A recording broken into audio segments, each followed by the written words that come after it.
মুসলমান এটা উচিত বাপ, খামখেয়ালি না, আমার ভালোটা বুঝি, নিজের কল্যাণ বুঝি, নিজের ভালো বুঝি। আল্লাহ তৌফিক দান করেন। আমি এটাই বললাম, আল্লাহ গোটা তামাম কায়নাত, আল্লাহ বলছেন বান্দা আমি তোর জন্য বানাইছি, বান্দা তোমার জন্য, বান্দা তোমার এই রাত, এই দিন, এই সকাল দুপুর, এই আলো অন্ধকার, রোদ বৃষ্টি, হাসি কান্না, আনন্দ বেদনা, স্ত্রী সন্তান, ছেলে মেয়ে, ছোট্ট বাচ্চার হাসি, তোমার চোখের পানি, তোমার আয় রোজগার, হাজারো নানা রকমের ফল ফুল, খাদ্য খাবার, আরাম আয়েশ, আল্লাহ বলে কায়নাতের সবটা বান্দা আমি তোমার জন্য বানাইছি। सारे दुनिया तेरे लिए, तू सिर्फ मेरे लिए। खलक़तुल अशिया अली अजलिक व खलक़तुका ली। सब किछु बानिয়েছি বান্দা তোমার জন্য, তোমাকে বানিয়েছি আমার জন্য। ভোগ করবে তুমি গোটা পৃথিবী, গোলামি করবে তুমি আমার সেজদা, আমার বন্দেগী। এখন যদি এই এতক্ষণের কথার দ্বারা, বাকি কথার ভূমিকা এটা, এতক্ষণের এই এতগুলো কথার দ্বারা আমরা এই কথাটা বুঝলাম যে আমরা প্রত্যেকে পৃথক পৃথকভাবে যে আমরা আমাদের এই হায়াত, এই জীবন কদর করা উচিত, ঠিক কিনা বলেন না?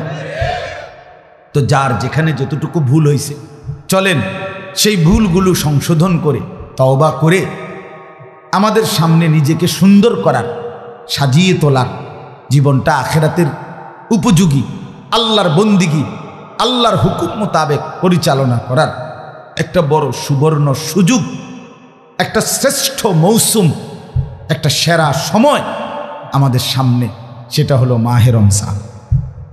বলেন আলহামদুলিল্লাহ। রমজান কার কাছে কেমন? আখিরাত যার কাছে যেমন।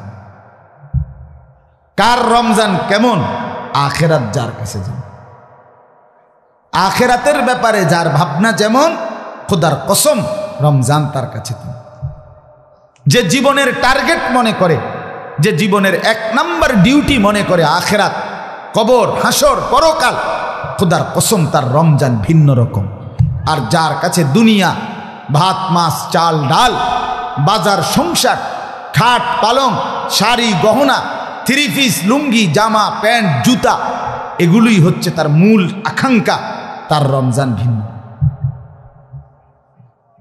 দুনিয়া যার মূল, তার রমজান আলাদা কিছুই তার কাছে না। আসলো গেল, রোজার মাস তো কিছে, রোজার মাস হলে কিছে, আগেও 3 বেলা, ওখানেও 3 বেলা, শুধু টাইম লড়ছে, সমস্যা কি? আগে সকালে নাস্তা খাইতাম, দুপুরে ভাত খাইতাম, রাত্রে ভাত খাইতাম, এখন সন্ধ্যায় ইফতার করি, তারাবির পরে ভাত খাই, আবার ভোর রাত্রে ভাত খাই, তো 3 বারে, তো আগেও 3 বার, 3 বার, তাই না? এত এটা লইয়া তো কাবজাব করণের কি আছে? এটা লইয়া এরকম শিক্ষার দেওয়ার কি আছে? রমজান রমজান কিছে, রমজান হলে কি? আমার সমস্যা কি? আমার চুরি ডাকাতি সিটারি বাটপারি, আমার ব্যবসা বাজার সুদ ঘুষ, আমার গান বাদ্য নাচ গান, আহা আমার মা বোনদের বাজারে যাওয়া বেপরদিগি, শাড়ি গহনা অলঙ্কার জুতা কিনা, কিসের রহমত? কে ডাকে রহমত নিয়া, কে ডাকে মাগফিরাত নিয়ে? আরে বাদ্য, কতজনে কত ডাকাডাকি করবে, আমার দরকার জুতা। এই হলো আমাদের হাল। রমজান আসে, রমজান যায়, আমরা আমাদের মতোই থেকে যাই। জিন্দিগির মধ্যে কোনো রং ধরে না, জীবনে কোনো পরিবর্তন আসে না। অথচ একটা রমজান আমার জীবনের পরিবর্তনের রমজান হওয়ার কথা ছিল। এক রমজান আমার জীবনের বদলানোর সময় ছিল, বদলানোর টাইম ছিল। রাসূলুল্লাহ সাল্লাল্লাহু আলাইহি ওয়াসাল্লাম হাদিসে পাকে অগণিত ফজিলত বলছেন। আমি সেটাই আপনাদের কাছে কোরআন থেকে অল্প একটু শোনাবো, কিন্তু মূল বক্তব্য এটাই বললাম, নিজের জিন্দিগির যদি ভালো চান, নিজের কল্যাণ চান, জওয়ান বুড়া সবাইকে বলি, আমাকেও বলি, আপনাদেরকেও বলি, চলেন আমরা রমজানকে কদর করি। তাহলে আমাদের জিন্দিগির কদর হবে, আমাদের আখিরাতের কদর হবে, জীবনটা সুন্দর হবে। আল্লাহ আমাদেরকে তৌফিক দান করেন, বলেন আমিন। দেখেন মুরব্বীদেরকেও বলি, মুরব্বীদের মধ্যেও খামখেয়ালি আছে।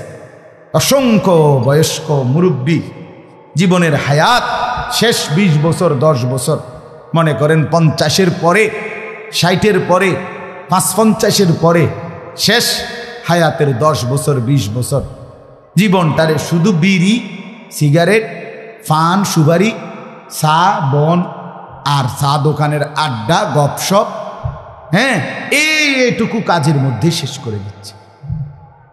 অথচ হায়াতের এই শেষ টাইমটা আল্লাহ তাআলা চা দোকানে বসে থাকার জন্য দিছিলেন। ইনসাফের কথা বলেন। আপনি তাহলে কি করলেন? আপনি কামটা করলেন কি করলেন? রাসূলুল্লাহ সাল্লাল্লাহু আলাইহি ওয়াসাল্লাম হাদিসের মধ্যে বলছেন, আযারাল্লাহু ইলা মরিইন আখারা উমরাহু হাত্তা বালাগা 60। মুসলিম শরীফের হাদিস। নবী সাল্লাল্লাহু আলাইহি ওয়াসাল্লাম বলেন, আল্লাহ তাআলা যাকে হায়াত লম্বা করে 60 মানে 60 বছর পর্যন্ত পৌঁছিয়েছেন, কসম খোদার, নবীজি বলছেন সে যদি 60 বছর হায়াত পাওয়ার পরেও নিজের গুনাহ নাফরমানি ত্যাগ করে নাই, আল্লাহর নাফরমানি থেকে বাঁচে নাই, কসম খোদার নবী বলছে হাসরের ময়দানে ওই নাফরমান বুড়া মিয়া আল্লাহর সামনে নিজের সমস্ত গুনাহের ব্যাপারে কোনো উজর, আপত্তি, কোনো কথা বলার সুযোগ মিলবে জিঙ্গেতেও না, জিগাইতেও না। 60 বছর পরেও যখন আমল নামায় দেখবে গুনাই বেশি, নাফরমানিই বেশি, তো রাসূলুল্লাহর হাদিসের মানে হইল আল্লাহ তাআলা হাসরের ময়দানে এবড়ারে খাড় করাইয়েই, মানে দাঁড় করাইয়েই ফেরেশতার বলবে পিটালো, যেটারে শুধু পিড়ো মার টাঙ্গাইয়া ফিটতারে। চাচাই যদি কইতো আও ফেরেশতা দুইটা কথা আর তোর দুইটা কথার খেতে বাদ দে বেটা, তুই শক্ত বুড়া বেটা, তুই ডাকাত, তুই 60 বছর বেটা বুড়া মিয়া, অনবিরি খাও তুমি, তোমার খাচ্ছ কি খাসিয়ে তুই 60 বছর তুমি, এরপরও তুমি টেলিভিশনে সাহাদওয়ান এমনি রাক্ষসের মতো বড় বড় চোখ কইরা টেলিভিশনে বেডির নাচ চায়। ছি ছি ছি ছি, এত বেহায়া মুসলমান হবে কেন? না কেন হবে না? চাচা আপনার কলিজার মধ্যে লজ্জা আসে না এখনো?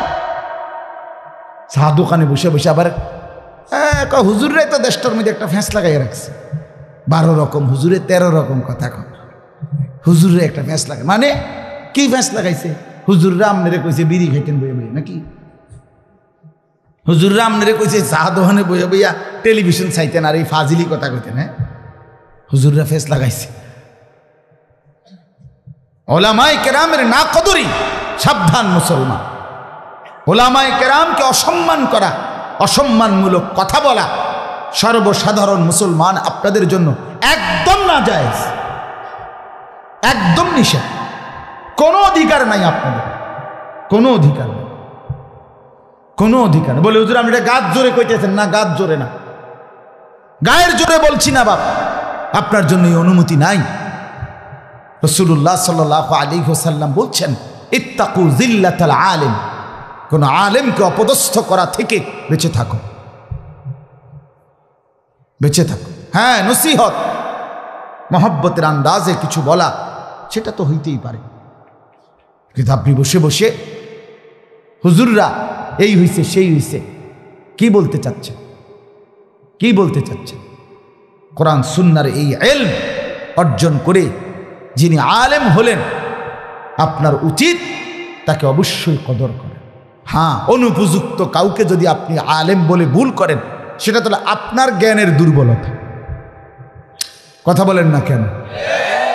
সেটা তো আপনার দুর্বলতা। অনভিজ্ঞ কোনো ব্যক্তিকে যদি আপনি ডাক্তার মনে করেন, সেটা তো আপনার বুঝার ভুল, এটা তো আমার দোষ না, এটা তো আমার বিষয়। আপনি তো ভুল ডাক্তারের খপ্পরে পড়ছেন। কিন্তু উম্মতের সর্বযুগে সর্বকালে কিয়ামত পর্যন্ত মানুষের রাহবারি, দিক নির্দেশনা, মানুষকে আখিরাতের পথে পরিচালনা করার জন্য কিয়ামত পর্যন্ত নিজাম, এটা বাপ মনে রাখবেন, সর্বযুগে সর্বকালে আল্লাহর নিজাম, আল্লাহর নিয়ম, আল্লাহর ধারাবাহিক পদ্ধতি, আল্লাহ প্রত্যেক যুগে মানুষের জন্য উপযুক্ত ওলামায়ে কেরাম, কোরআন বুঝানেওয়ালা, দিন বুঝানেওয়ালা, সঠিক সিদ্ধান্ত দিতে সক্ষম এমন উপযুক্ত আলেম তৈরি করছেন, করতে থাকবেন। পৃথিবীতে কোনো সময় এমন হবে না যে এখন আর উপযুক্ত আলেম নাই, না আছে, খুঁজে নিতে হবে। দুনিয়ার বাজারে যত ভেজালই হোক, এখনো পৃথিবীতে প্রত্যেক ভেজালের বাজারেই কোথাও না কোথাও, কোনো না কোনোখানে পণ্যের মধ্যে আসল পণ্যটা আছে। আছে কিনা বলেন না কেন? আছে, অবশ্যই আছে, অবশ্যই আছে। একসাথে সব কিছুতে ভেজাল, একেবারে একটি ফোঁটা আর বিশুদ্ধ পবিত্র আসল নাই। মানুষ সব একসাথে ভেজাল, একজনও ভালো নাই। খোদার কসম, এটা যখন পূর্ণ হবে তখন আর সূর্য উঠবে না, চাঁদও উঠবে না, কিয়ামত হবে। হাদিস এটা, রাসূলুল্লাহ সাল্লাল্লাহু আলাইহি ওয়াসাল্লাম বলছেন, লা তাকুমুস সাআতু ইল্লা আলা শিরারিল খালক। জমিনের সমস্ত মানুষ যখন নিকৃষ্ট হবে, মন্দ হবে, তখনই কিয়ামত হবে। তখন আর পৃথিবী থাকবে না। এজন্য উলামায়ে কেরামকে কদর করবেন, বলেন ইনশাআল্লাহ। আপনাদের সৌভাগ্য এটাই, গণেশপুর গ্রাম, অবাক গ্রাম, এই পরিমাণ হাফেজ, এই পরিমাণ আলেম, আলহামদুলিল্লাহ। এক গ্রামে উপযুক্ত হাফেজ আলেম অনেক অনেক। আপনাদের মাটি ধন্য, আপনাদের মাটি বরকতওয়ালা। আল্লাহ তাআলা আপনাদের এই মাটিতে আরো অগণিত হাফেজ আলেম তৈরি করেন, ঘরে ঘরে ঘরে ঘরে ঘরে ঘরে প্রত্যেকে নিয়ত করে। আমাদের কুমিল্লা মনোহরগঞ্জে, কুমিল্লা আরেকটা উপজেলা আছে লাকসামের সাথে, মনোহরগঞ্জ, বাংলাদেশের অসংখ্য শ্রেষ্ঠ আলেম সব ওই জায়গায়, মনোহরগঞ্জ। আল্লামা মুফতি দেলাওয়ার হুসাইন দামাত বারাকাত ওই এলাকায়। বাংলাদেশে না, সারা পৃথিবীর শ্রেষ্ঠ আলেমদের একজন। চার ভাই ওনারা, মার্কাজুদ দাওয়া আল ইসলামিয়ার সবাই বড় আলেম। হজরত মৌলানা আব্দুল মালেক সাহেব, হজরত মৌলানা মুফতি আবুল হাসান আবদুল্লাহ সাহেব, সব জগৎ বিখ্যাত আলেম এই কুমিল্লা মনোহরগঞ্জে।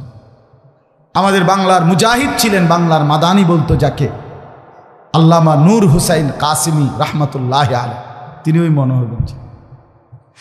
এরকম অনেক সোনার মানুষ, আলোকিত মানুষ ছিলেন ওনারা। আরো অনেক আছে বাংলাদেশের, অনেক।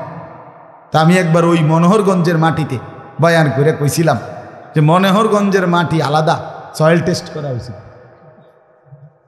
যে এটাতে এই পরিমাণ আলেমে দ্বীন কেমনে হইল।